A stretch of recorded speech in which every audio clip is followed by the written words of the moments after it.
오늘은 뱀이 하와를 미혹한 것 같이, 뱀이 하와를 미혹한 것 같이라는 제목으로 우리 하나님 말씀 함께 나누도록 하겠습니다. 그리스도인들이 어렵고 힘든 고난을 만나거나 죄로 인해서 어려움을 당할 때 항상 불평하는 내용이 있는데, 아담과 하와는 왜 선악과를 따먹어 가지고 오늘날까지 우리를 이렇게 고생하게 만드나 하는 불평이죠.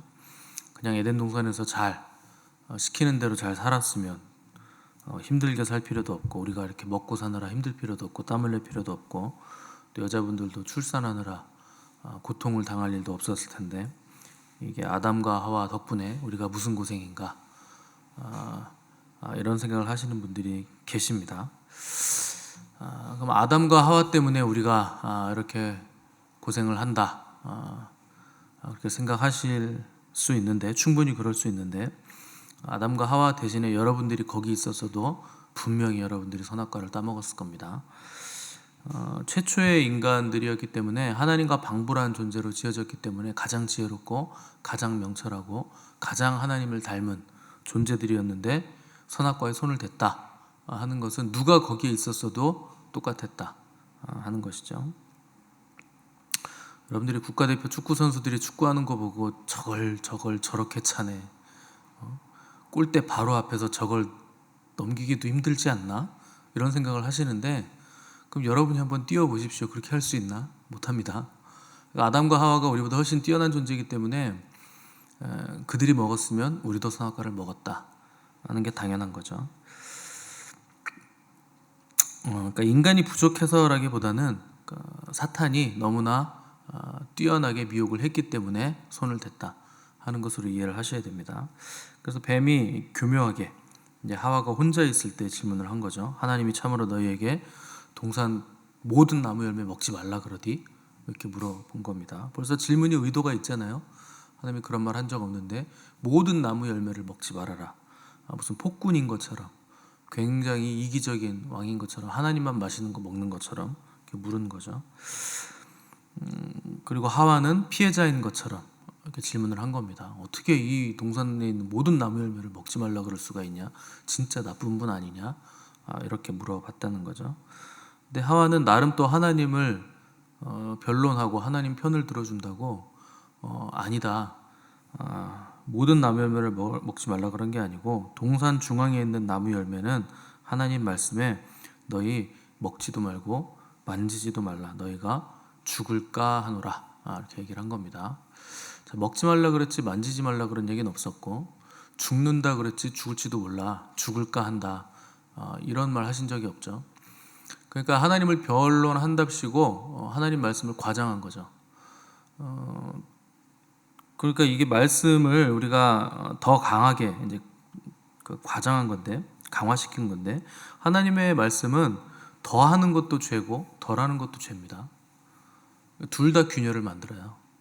말씀을 감하는 거, 그건 뭐 심각한 균열을 만드는 것이고, 거기다 뭔가를 더 하는 거, 이것도 굉장히 큰 균열을 만들어내는 거죠. 그래서 그 균열을 마귀가 이제 집요하게 파고들기 시작하는 겁니다. 틈이 보였다는 거죠. 야, 너희 결코 죽지 않는다. 이게 뭐냐면 죽을까 하노라 하는 하나님의 말을 파고든 겁니다. 죽을지도 모른다. 그거 먹으면 너희가 죽을 것 같아서 내가 염려한다. 그러니까 마귀는 이걸 파고들어서 안 죽어. 염려하는데 안 죽어. 오히려 너희가 그것을 먹으면 눈이 밝아져서 하나님과 같이 되고 선악을 알게 될 줄 하나님이 아시기 때문에 그것 때문에 못 먹게 하는 거다. 이렇게 미혹을 한 거죠. 그래서 바울이 오늘 이 뱀이 하와를 미혹한 것 같이 너희가 미혹당할까 나는 두렵다 얘기를 했을 때, 에덴 동산에서부터 사탄이 인간을 미혹한 그 방법을 오늘날까지도 동일하게 쓰고 있다는 겁니다. 그래서 그 미혹의 내용을 우리가 잘 알아야 이 미혹에 넘어가지 않게 된다 하는 것이죠. 그래서 미혹의 내용이 뭔가를 우리가 오늘 하나하나 살필 건데, 첫 번째는 너희가 먹으면 결코 죽지 않는다는 거예요. 그러니까 인간이 죽지 않고 영생하게 될 거다 하는 것이 첫 번째 미혹이었다는 거죠. 왜 이게 이제 미혹이 되냐면, 인간이 넘을 수 없는 것이 죽음이에요. 그러니까 죽음 때문에 우리가 항상 한계에 부딪히고, 이 죽음을 넘어가지 못하니까 늘 이제 두려움에 쌓이는 거죠. 그래서 에덴 이후로 인간이 죽지 않기 위해서 노력한 것은 두 분야입니다. 첫 번째는 육체의 죽음을 면하기 위한 노력이 있고, 또 하나는 육체에서 벗어나서 영으로서 존재하기 위해서 죽음을 면하려는 영지주의적인 노력. 이 두 가지 분야로 인간이 노력을 해온 거죠. 원래 인간은 죽지 않는 존재로 창조가 된 겁니다. 그래서 선악과에 손을 대지 않고 생명나무 실과를 계속 먹었기 때문에 그 생명나무 열매를 계속 먹으면 죽지 않는 건데, 선악과에 손을 대는 바람에 이제 죽게 된 거죠. 그러니까 원래 죽지 않았던 존재였기 때문에 우리의 본성상 우리는 죽지 않으려는 그 경향성을 가지고 있죠. 그렇게 창조되었기 때문에. 그래서 여러분들이 영원을 계속 말하잖아요. 영원히 사랑해, 영원히 변치 말자, 영원히 약속해, 뭐 이런 얘기를 하는 건 영원을 향하는 존재로 창조가 되었기 때문에 그런 겁니다. 그러니까 어떻게 보면 인간의 죽지 않으려는 노력은 당연한 노력이죠. 근데 인간의 죽음을 단순히 육체의 노화로 보거나 육체에서 벗어나려는 발상을 하는 것은 올바른 영생의 개념이 아닙니다. 그건 사탄이 왜곡시켜 놓은 거예요. 성경이 말하는 인간의 죽음은 하나님과의 단절입니다. 이게 진정한 인간의 죽음이에요. 이 단절의 원인은 어디에 있는가? 죄에 있다는 것이 성경의 증언이고, 죄가 하는 일은 끊어지게 만든다. 먼저 하나님과 인간의 관계를 끊어지게 만들고, 그 다음으로는 인간과 인간 사이의 관계를 끊어지게 만들고, 그리고 나면 인간 내면 안에서 정서적인 또 영적인 또 이성이 끊어지고, 또 건강도 전부 다 끊어지게 만드는 것이 죄가 하는 일이죠. 그래서 잘 먹고 잘 자고 잘 싸고, 이게 건강함의 표준이죠. 그래서 신생아는 태어나면 하는 게 이거잖아요. 먹고 자고 싸고, 먹고 자고 싸고, 마음에 안 들면 울고, 채워주면 웃고, 또 먹고 자고 싸고, 이게 다인데, 그걸 단절시키는 거예요. 먹었는데 싸지를 못하게 한다든가, 뭐 이렇게 소화 그 흡수가 잘 안 되게 만든다든가, 먹었는데 원활하게 소화가 안 되게 만든다든가, 뭐 이런 것들이 전부 다 죄로 인해서 발생하는 질환들이죠. 그래서 여러분, 죄 지어 보세요. 소화 잘 안 돼요. 입맛도 없고. 하나님이 누르시면 금식하는 게 낫지, 차라리 뭘 먹는 것 자체가 이제 곤욕스럽습니다. 입맛도 없고. 그래서 죄는 전부 다 끊어지게 만드는 건데, 결정적으로 하나님과 끊어졌기 때문에 이런 일들이 다 파생된다는 거죠. 그래서 죄 문제가 해결되지 않으면 죽지 않으려고 발버둥치는 영생의 문제는 절대 해결될 수 없다. 영원한 문제로 남는 겁니다. 그래서 성경은 너희가 육신대로 살면 반드시 죽을 것이로되 영으로서 몸의 행실을 죽이면 살리니, 이렇게 기록을 하고 있습니다. 사는 방법이 뭡니까? 죽이는 거예요. 죽어야 산다. 그래서 영으로서 몸의 행실을 죽여야 살아난다는 이 신비를 알아야 우리가 이 죽음의 문제를 넘어갈 수 있게 된다는 겁니다. 자, 두 번째 사탄의 미혹은 눈이 밝아진다 하는 유혹이에요. 눈이 밝아진다는 건 시력이 좋아진다는 게 아니고, 세상이 환하게 보인다는 게 아니고, 그동안 내가 보지 못했던 것들을 볼 수 있는 새로운 영적인 안목이 생긴다 하는 미혹이죠. 그러니까 지금까지는 무지한 상태였는데 이제 뭔가 통찰력을 얻게 되고 눈을 뜬다는 거예요. 신적인 눈이 열린다는 거예요. 그래서 아담과 하와가 실제로 선악과를 먹었을 때 눈이 열렸습니다. 문제는 하나님 같은 안목이 열린 게 아니고 육체의 눈이 열려서 서로가 이제 벌거벗고 있다는 것을 보게 되는 눈이 열린 거죠. 그러니까 뭔가를 봤는데 수치를 보고 두려움을 보고 벌거벗고 있는, 그리고 그것을 부끄럽게 여기는 그런 눈이 열렸다는 거예요. 그래서 수치심과 부끄러움 때문에 무화과 나무 잎으로 치마를 만들어 입을 수밖에 없는 상황이 된 겁니다. 원래 아담과 하와가 창조됐을 때는 사물을 볼 때 그 사물의 이면에 있는 총체적인 것들을 다 볼 수 있는 인식 능력을 가지고 창조가 됐기 때문에 부끄러움이라는 개념 자체가 없었습니다. 그 이면까지 다 보니까 저게 부끄러운 게 아니다. 그 이면에 있는 대상에 대한 총체적인 안목을 가지고 있었는데, 그 안목이 막히고 이제 겉표면만 보는 눈이 열려지게 됐다는 거죠. 그래서 태양빛이 보일 줄 알았더니, 그렇게 눈이 밝아질 줄 알았더니 지하실 창고에 수명이 다 된 형광등 불빛 정도의 눈이 열려지게 됐다는 거예요. 그러니까 오히려 타락하게 됐다는 거고, 인간이 뭐 요새 말하듯 진화된 게 아니라 오히려 뒤로 퇴보하는 일이 선악과를 먹음으로써 일어나게 됐다는 거죠.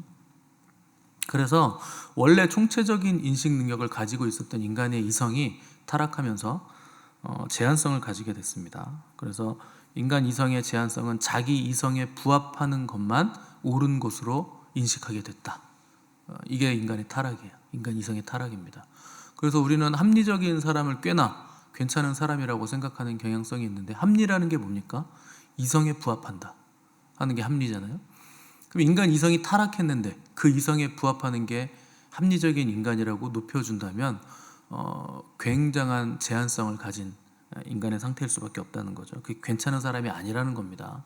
그래서 인간 이성이 어디까지 오게 됐냐면, 하나님의 계시인 말씀보다 인간의 합리성, 인간의 이성을 더 위에 두고 이성을 더 강화시켜서 이성이 하나님의 계시를 가위질하고 난도질하는, 거기까지 왔다는 거예요. 결국 하나님을 온전히 알 수 없게 되는 제한성이 우리에게 생겨나게 됐다 하는 것이 눈이 밝아지는 미혹에 넘어간 결과입니다. 자, 세 번째 사탄의 미혹의 내용은 너희가 먹으면 하나님과 같이 된다, 하나님과 똑같은 존재가 된다 하는 게 미혹이죠. 이게 가장 심각한 미혹이죠. 그러니까 피조물이 창조주와 같이 되려고 하는 시도를 했다는 거예요. 이게 반역입니다. 성경은 이걸 반역이라고 불러요. 하나님은 지상의 왕이 아담인데, 지상의 왕이라도 먹을 수 있는 게 있고 먹을 수 없는 게 있다 하는 걸 정해 주셨어요. 할 수 있는 게 있고 할 수 없는 게 있다. 이 경계와 한계를 정해 주신 거죠. 근데 인간으로서 할 수 있는 일이 있고 할 수 없는 일이 있어야 그게 피조물의 참다운 자유라는 겁니다. 그런데 그 책임성 있는 선택을 해야 하는 존재가 인간의 본질인데, 그걸 넘어가려고 한 거예요. 하나님이 금단의 열매를 두셨으면 금단의 열매가 있는 그 상태로 낙원이 가장 아름답고 행복한 것이라 하는 걸 인정해야 되는데, 한계를 넘어섰다는 거죠. 그래서 호세아서 6장 7절 보시면, 그들은 아담처럼 언약을 어기고 거기에서 나를 반역하였느니라, 이런 표현이 있어요. 그러니까 아담의 죄가 무슨 죄입니까? 반역죄예요. 반역이라는 게 뭡니까? 왕이 되려는 시도. 하나님이라는 왕이, 창조주가 계신데 피조물이 하나님의 자리를 찬탈하려고 하는 시도를 했다 하는 게 반역이죠. 그러니까 우리는 아담과 하와가 선악과 먹은 게 무슨 어린아이들이 호기심에 차가지고 와, 저렇게 하면 어떻게 될까, 그래서 뭐 열지 말라고 한 상자 뚜껑을 연 정도 수준으로 생각하시는데, 아닙니다. 아담과 하와는 하나님이 되려고 했던 거예요. 그래서 하나님의 보좌를 자기들이 찬탈하려고 했던 겁니다. 그게 사탄이 했던 시도잖아요. 원래 루시퍼는 하나님을 찬양하는 가장 영화롭고 아름다운, 가장 뛰어난 천사였는데, 그 아름다움과 영화로움과 그 영광이 너무나 크니까 천사들이 흠모하니까 자기가 하나님의 자리를 찬탈하려다가 떨어진 겁니다. 그래서 가장 추한 마귀가 된 거예요. 쫓겨나서. 근데 그 일을 사탄이 아담에게도 똑같이 미혹을 해서 그 일을 해라 시킨 것이고, 아담은 거기에 넘어가서 반역의 죄를 저질렀다가 타락을 하게 됐다는 겁니다. 이게 그러니까 심각한 죄가 된다는 거죠. 하나님과 같은 존재가 되려고 하는 시도, 반역의 죄를 저질렀다는 겁니다. 자, 그래서 네 번째 사탄의 미혹은 뭐냐? 하나님과 방불한 존재가 돼서 선악을 알게 되는 존재가 되려고 했던 거. 그래서 네 번째 미혹은 너희가 그걸 먹으면 선악을 알게 된다 하는 미혹이죠. 뭐 이건 여러 번 말씀드린 겁니다. 인간은 선악을 알 수 있는 존재가 아니에요. 스스로의 판단으로 이건 선한 거, 이건 악한 거를 판단할 수 없는 존재입니다. 왜 그러냐면, 우리가 어떤 사람을 보고서 저 사람은 선해, 저 사람은 악해, 물론 드러내놓고 대놓고 범죄하는 건 악한 겁니다. 그건 당연히 누가 봐도 저건 범죄다 그러면 악한 거예요. 당연히 그런 거 말고, 어떤 사람이 어떤 행동을 했을 때 선악을 판단할 수 있으려면 그 사람이 그 행위를 하는 동기가 뭔지를 알아야 돼요. 선악을 판단하는 존재라면, 판단할 수 있는 존재라면 그 사람이 그 일을 어떤 동기와 의도를 가지고 했는지를 먼저 알아야 되고, 그 다음에 과정 중에 행하는 일의 선과 악의 유무도 알 수 있어야 됩니다. 그리고 나서 그 일을 하고 났을 때 마지막 결론으로 어떤 결과가 도출될지, 저게 미래에 선한 일이 될지 악한 일이 될지를 미래의 일도 알 수 있어야 돼요. 그래서 과거, 의도, 현재, 진행, 그리고 미래에 나타낼 나타날 그 열매들까지도 전부 다 알아야 선과 악을 온전하게 판단할 수 있게 됩니다. 근데 인간은 그런 존재가 아니에요. 그건 전지전능해야만 알 수 있는 영역입니다. 그게 선과 악을 판단하는 존재의 능력이어야 돼요. 근데 인간이 선과 악을 판단할 수 없는 존재죠. 그러니까 인간은 이 세 가지를 다 모르기 때문에 선악을 판단해서는 안 된다는 겁니다. 그래서 내 인생의 선한 거가 뭔지를 내가 판단해서 그것을 끝없이 추구하는 거, 그게 우상숭배예요. 내 인생에 진짜 필요한 게 뭔지, 나에게 정말 선한 것이 뭔지는 전지전능하신 하나님만 아십니다. 근데 그걸 내가 생각하고 내가 판단해서 내가 그걸 얻기 위해서 뛰어다니는 거, 그게 인생을 평생 우상숭배하면서 사는 거죠. 내가 하나님의 자리에 가 있게 되는 거죠. 그래서 내 인생의 주인이 내가 되면 그건 어쩔 수 없이 우상숭배와 맞닿아 있을 수밖에 없는 겁니다. 당연한 거예요. 그래서 인간이 선악과를 따르에 하나님이 뭐라 그러셨냐면, 보라, 이 사람이 선악을 아는 일에 우리 중 하나와 같이 되었으니, 이렇게 얘기하세요. 인간이 하나님과 방불한 존재가 됐다는 거예요, 실제로. 그러면 영생하면 되잖아요, 하나님처럼. 근데 그들이 생명나무 열매를 따먹고 영생할까 하노라 하시고 에덴 동산에서 그들을 내보내셨다, 이렇게 기록이 되어 있습니다. 자, 하나님과 선악을 판단하는 일에 하나님과 같이 방불한 존재가 되었으니 영생하면 안 된다, 내보내라. 무슨 말입니까? 전지전능한 존재가 아니면서 자기들 스스로 전지전능한 줄 알고 있으니 내보내라, 이런 얘기 하신 거예요. 그러니까 역설적인 얘기를 하신 거예요. 마치 하나님과 같은 존재가 된 양 착각하는 존재가 되었다. 저들이 우리와 같은 존재가 되었다. 그러니까 착각을 하고 있다는 겁니다. 그러니 영생하면 안 된다, 내보내라, 이렇게 됐다는 거죠.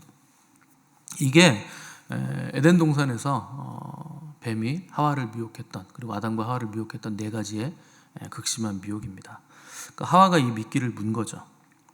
그래서 자기도 먹고 따서 아담에게도 갖다 줘서 아담도 먹었다. 저는 이게 제일 뜨악스러운 게 아담이 이걸 군소리 없이 먹었다는 겁니다. 원래 이 명령을 들은 건 아담이잖아요. 그럼 아담은 이거 먹으면 안 되는 거 분명히 알고 있거든요. 뭐 그렇게 뛰어난 존재가 그걸 모르겠습니까? 근데 선악과를 하와가 갖다 주는데 깜짝 놀라거나 저항하거나 하나님께 나아가서 잘못했다고 대신 회개하거나 이런 게 없어요. 어쩌자고 이걸 따왔냐, 어쩌자고 이걸 손댔냐, 하나님 잘못했어요, 우리 하와가 이걸 따왔어요, 죄송해요, 이렇게 나와야 되는데 아담은 그냥 먹었습니다. 그래서 하나님이 물어보시죠. 날이 서늘할 때 하나님이 오셔가지고 아담아 너 어딨냐, 이렇게 물어보시죠. 어디 있냐고 물었는데 아담은 뭐라고 대답하냐, 저 벗었어요, 저 숨었어요, 그래서, 이렇게 대답을 하죠. 하나님 어디 있는지 모르시겠습니까? 알죠. 어딨냐고 물어보신 건 너 왜 내 눈앞에서 안 보이냐, 너 지금 어떤 상태냐, 지금 어디에 서 있는 거냐, 네가 서 있는 자리가 어디냐, 이걸 물으신 거죠. 근데 아담은 벗었어요. 예수님도 아니면서 동문서답을 한 거죠. 숨는 게 뭡니까? 여러분, 제가 벌거벗어서 숨었습니다. 숨는 이유가 뭐예요? 발견되지 않으려는 거잖아요. 그러면 찍소리 하지 않고 가만히 있어야죠. 숨었다며요. 숨는 거는 내가 들키지 않으려고 숨는 겁니다. 근데 숨었으면 숨소리도 내지 말아야 돼요. 하나님이 찾아도 그냥 가만히 있어야지 그게 숨는 겁니다. 숨바꼭질할 때 나 여기 숨었다 이러는 사람이 있어요? 그건 바보죠. 숨은 게 아니죠. 그건 드러내는 거죠. 근데 아담은 진짜 바보 같은 대답을 한 거예요. 저 숨었어요. 아니, 숨었으면 가만히 있어야죠. 발견되지 말아야지. 왜 이런 얘기를 했겠습니까? 제가 벗었으므로 숨었나이다. 왜 그런 얘기를 했을까요? 하나님 앞에 나가야 된다는 건 알아요. 그런데 나갈 수 없는 존재가 됐다는 것도 아는 거예요. 그러니까 자기 스스로는 이도저도 어떻게 할 수 없는 상태라는 걸 그냥 숨어서 소리칠 수밖에 없었다 하는 것이죠. 내가 이걸 해결할 수가 없습니다. 지금 나갈 수도 없고 숨을 수도 없고 드러낼 수도 없고 감출 수도 없고 제가 어떻게 할 수가 없는 상태가 됐습니다. 이걸 토설했다는 거죠. 여러분, 이게 죄가 우리에게 하는 일이에요. 죄는 하나님과 세상살이에 양다리 걸치게 만드는 거예요. 하나님께 나가고 싶은데 나갈 수도 없고 세상 것도 즐기고 싶은데 마음 놓고 즐길 수도 없는 중간에 걸친 상태를 만들어내는 거죠. 그래서 바울은 고린도 교회 성도들이 그리스도를 향한 마음이 그 정결한 신부가 신랑을 사모하고 기다리는 것 같이 진실하고 깨끗함을 유지하기를 원한다. 너희들의 진실함과 깨끗함에서 떠나 부패할까 내가 두렵다. 이렇게 기록을 했습니다. 진실함과 순결에서 벗어나면 급속도로 부패하는 것이 인간의 마음이기 때문에 진실함과 순결함을 지키라는 거예요. 그리고 뱀이 하와를 어떻게 미혹했는지 너희들 기억해라 하는 것이죠. 그 진실함과 순결함이라는 거 이게 굉장히 중요한 겁니다. 그 하나님 앞에선 그냥 순수해야 되고 순결해야 되고 늘 정직하고 진실해야 되고 진리에 따라서 생각하고 말하고 움직여야 되는 겁니다. 그런데 조금 신앙생활 하시면 이 순결함이 없어져요. 순수함이 사라집니다. 좀 신앙생활을 해봤다는 거죠. 그래서 적당히 처음에는 진짜 뜨거웠거든요. 미지근해지는 거죠. 근데 주님은 분명하게 말씀하세요. 차지도 덥지도 않으면 내가 토해내버리겠다. 그냥 토하시는 거예요. 차든지 덥든지 둘 중에 하나만 해라. 아예 그냥 세상으로 가서 그냥 세상에서 살든지 아니면 제대로 신앙생활을 하든지 둘 중에 하나 하라는 거예요. 걸쳐있지 말고. 중간지대 없습니다. 중간에 걸쳐있으면 그건 그냥 마귀 밥이에요. 중간에 걸쳐있으면 뭐 반은 찢어서 천국 가고 반은 찢어서 지옥 갑니까? 없어요. 그런 거. 회색지대라는 거 없는 거예요. 그냥 지옥으로 그냥 편안하게 모십니다. 중간에 걸쳐 계신 분들은 편안할지 모르겠는데 죽지 않으려고 하는 거 어떻게든 자아가 살아나는 거죠. 내가 죽어야 살아나는데 우린 자꾸 죽지 않으려고 하죠. 뭔가를 더 알려고 하는 거 하나님이 알려주시면 그게 전부인 것인데 그것보다 더 알려고 하는 거 또 하나님과 방불한 존재가 돼서 저건 선한 거, 이건 악한 거 이런 것들을 내가 판단하려고 하는 거 그리고 내가 집행하려고 하는 거 이게 우리 안에 늘상 미혹이 된다는 겁니다. 그래서 우리가 이 네 가지 치명적인 미혹을 기억하시고 순결함, 또 진실함, 깨끗함 이것을 유지하라는 거예요. 당연히 우리는 수도 없이 넘어질 겁니다. 수도 없이 판단을 할 것이고 수도 없이 선악과를 따게 되겠죠. 그래도 여러분 아담처럼 숨어 있으면 안 돼요. 하나님 앞에 나가셔야 됩니다. 왜냐하면 우리에게는 예수 그리스도가 계세요. 하나님 앞에 나갈 수 있는 길을 그분이 여신 겁니다. 아담은 무화과 나무 잎사귀로 가렸기 때문에 하나님 앞에 못 나간 거예요. 곧 햇빛에 말라서 다 사그라질 거기 때문에 자기 죄가 다 드러날 거기 때문에 치부가 드러날 거기 때문에 근데 하나님은 우리에게 가죽옷을 입혀주시는 거예요. 그걸로는 안 된다. 가죽옷이라는 게 뭡니까? 누군가의 죽음을 통해서 우리의 죄를 가렸다는 거예요. 가죽이 뭐예요? 누가 죽었다는 거잖아요. 어떤 짐승이. 그러니까 예수 그리스도의 죽음을 통해서 우리의 벌거벗은 죄로 인해 드러난 수치를 가려주셨다. 그래서 우리는 하나님 앞에 설 수 있는 존재가 됐다는 거죠. 히딩크가 한 말 중에 유명한 말 있죠. 실수와 실력은 별개입니다. 여러분 실수할 수 있어요. 근데 누가 실력이 있느냐? 우리 주님이 실력이 있어요. 그래서 우리 주님의 실력을 여러분 믿으시기 바랍니다. 그분은 우리 죄를 없이 하실 수 있는 실력이 있으신 분이에요. 그래서 그분을 의지해서 우리가 하나님 앞에 나가면 다 용서가 되고 회개하면 바로 우리를 깨끗게 하십니다. 그래서 넘어지더라도 부끄러워하지 마시고 숨지 마시고 숨기지 마시고 저 여자 때문에 먹었어요. 저놈 때문에 내가 이렇게 됐어요. 남 탓하지 마시고 겸손하게 주님의 보혈 의지해서 회개하시고 주 앞에 나아가 진실함과 깨끗함을 잃지 않으시는 저 여러분 되시기를 간절히 바랍니다. 함께 기도하겠습니다.